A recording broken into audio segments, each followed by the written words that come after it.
What if every tear shed, every moment of aching silence was never a sign of failure, but the exact opposite? What if the universe wasn't punishing you, but preparing you? There's a shift happening now, a subtle but undeniable realignment in the energy you've been carrying for so long. It feels different, doesn't it? Less like a weight and more like a whisper. That frantic, desperate grasping for answers has begun to soften into a quiet, steady knowing. You're starting to understand that this journey was never about convincing someone to see your worth. It was about you finally recognizing it so profoundly within yourself that the entire cosmos had no choice but to rearrange itself in response. Passing the test was never about your twin flame finally getting it right. It was about you arriving at a place of such deep, unwavering sovereignty that the universe itself must now reconfigure to honor your vibration. The curtain is lifting. It's time to reveal what this journey has truly been preparing you for. This isn't the end of the story. It's the moment the veil lifts, revealing that the test was never about them. It was always about you. And beautiful soul, you finally passed.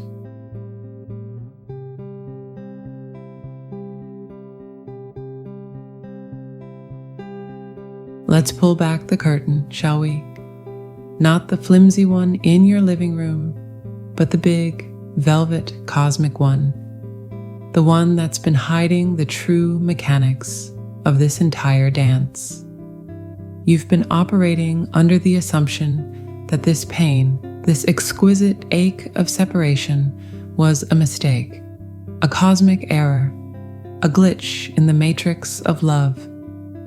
What if I told you it was the most precise and lovingly brutal delivery system for your evolution ever devised?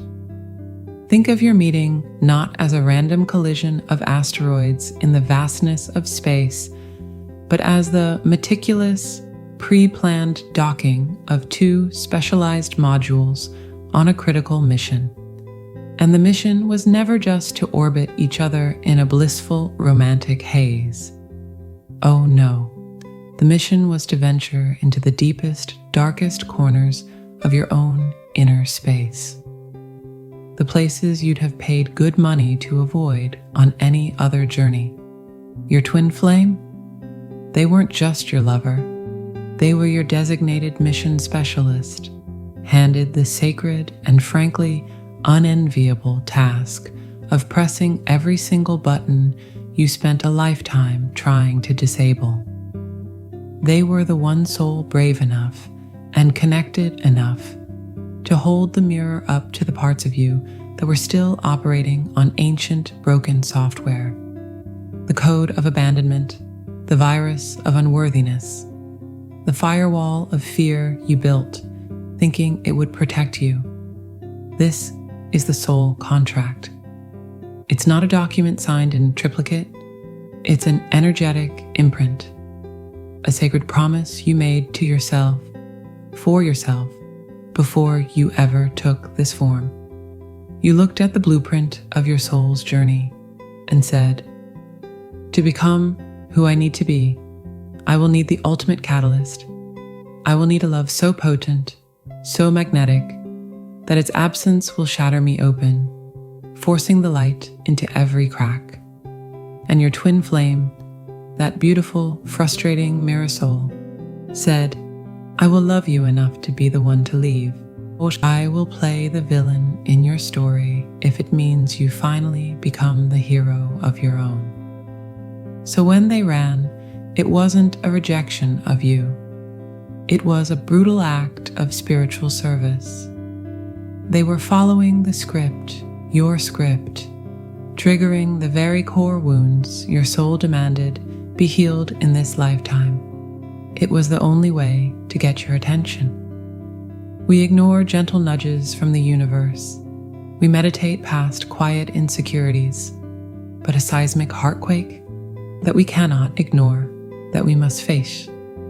You passed the test the moment you stopped staring at the phone, begging for a crumb of their external validation, and instead turned inward and began to feast on the banquet of your own worth. You stopped asking, "Why don't they want me?" and started demanding of yourself, "Why did I ever agree to feel unwanted?" That shift, that monumental internal power transfer, is you settling the karmic debt. You're not just healing a broken heart. You're balancing a cosmic ledger that spans lifetimes. You're returning the energy of lack, of need, of chase, back to the source from which it came. And in its place, you're building a citadel of wholeness. And the beautiful, ironic secret, that wholeness is the very thing they were always running toward, even as they seemed to be running away. Their soul was always seeking home, and you, by doing this brutal, beautiful work on yourself, have finally become it. But if you think the story ends with this quiet, personal victory, you haven't seen the real magic yet. Because the energy you've just unlocked, it doesn't just change you, it changes everything. It rewrites the rules of the game you thought you were playing.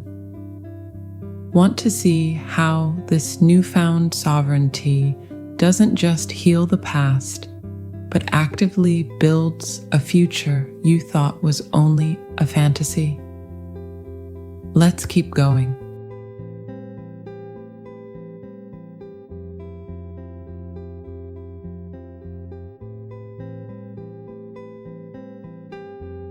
Let's talk about time, not the clock on the wall, Monday to Friday kind of time. I'm talking about the sticky, malleable, quantum kind of time, the substance of reality itself, that you, my dear soul, have been quietly, stubbornly reshaping with the very frequency of your being. You thought you were just sitting at home, crying into your tea, working on your self-love, right? What if I told you you were actually in the most powerful creative workshop of your life? You weren't just healing, you were drafting blueprints. You weren't just meditating, you were laying the foundation for a reality that simply could not exist before. This is where it gets wild. We've all heard of the observer effect in quantum physics, the notion that the act of observing a particle changes its behavior. Well, you, in your heartbroken but determined state, became the ultimate observer of your own life. But you didn't just observe it, you chose it. Every time you looked at the old story of why he left or why it hurts and consciously decided, no, that is not the whole truth of me. I am more than this pain. You sent a shockwave through the field of possibility. You weren't just changing your mind. You were collapsing a waveform of lack and need and building a new particle of wholeness in its place. Think of the old timeline, the one of chasing, anxiety, and desperate texts, as a well-worn path through a dense forest. It was easy to walk because everyone else was walking it. The path of neediness, of conditional love, of drama. Your twin flame was on that path with you, playing their part in that particular story. But then you stopped. You sat down right there in the middle of the path and said, "I'm not going any further this way." And you started, blade by blade, to grow a new meadow right beside that old tired path. You planted seeds of peace. You watered them with your tears of release. You built a beautiful, solid house of self-worth right there in the clearing, and you turned on all the lights. That house, that luminous field of energy you built, that's your sovereignty. It's not a wall to keep people out. It's a beacon. It's a lighthouse, sending out a constant, unwavering signal on a brand new frequency. I am here. I am whole. I am home. And guess what? That signal is irresistible. It's not a text message that can be ignored. It's a gravitational pull. Your twin flame's soul, whether their conscious mind is aware of it yet or not, is no longer navigating toward the old, frantic, chaotic version of you on the old path. How could they be? That version is fading, like a ghost. They are being pulled magnetically, inexorably, toward the brilliant, steady light of the new reality you built. They're not coming back to the old you. They're arriving, perhaps a little dazed and confused, at the doorstep of the new reality you created. They're stumbling out of the dark woods and into your sunlit meadow, blinking and wondering how the scenery changed so completely. You didn't just wait for a miracle. You built the miracle. You became the architect, the contractor, and the welcoming committee for a new destiny. The reunion, then, isn't a resumption. It's an inauguration, a celebration of a new world that you, in your profound and stubborn love for yourself, dared to imagine into being. And the most breathtaking part? This isn't magic reserved for a chosen few. It's your natural birthright as a conscious creator. The door to this workshop isn't locked. It's been open all along, waiting for you to finally step inside and pick up the tools. Curious about what those tools look like and how to use them to not just build the house, but truly live in it. The real adventure begins now.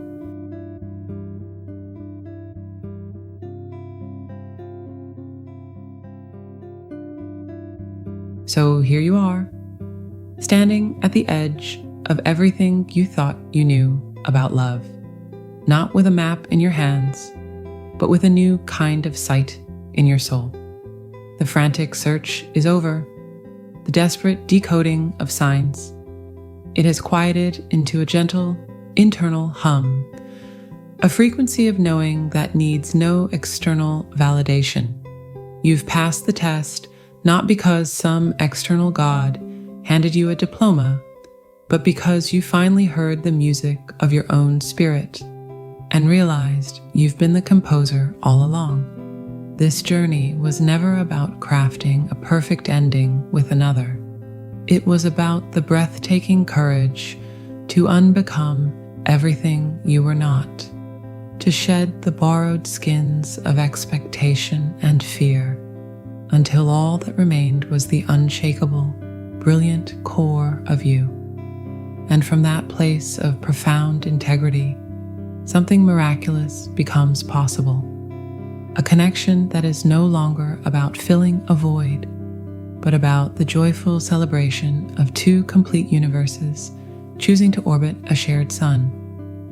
You are no longer a seeker peering into the mist, hoping to glimpse a familiar silhouette. You are the lighthouse and the shore. You are the calm after the storm and the very reason the dawn knows to break. The love you once pleaded for from the outside is now the same love that radiates from your every pore. And that undeniable magnetic truth is the only invitation ever needed. The old story of twin flames was a beautiful, necessary prologue. It got your attention. It brought you here. But the real story, the one written in the language of sovereign choice and quiet, unwavering resonance, is just beginning. This is where the fantasy of a perfect other dissolves into the glorious reality of a chosen partnership. It's less about finding your missing half and more about meeting another whole being and saying, "You too, isn't this wonder incredible?" The path forward isn't paved with longing. It's illuminated by the light you've learned to carry within. You don't need to chase a miracle. You are the miracle. And from this place of grounded power, every step is a revelation, every moment a conscious creation. The most profound adventure awaits, not in the dramatic reunion, but in the quiet, everyday magic of building a love that honors the sovereign beings you've both become.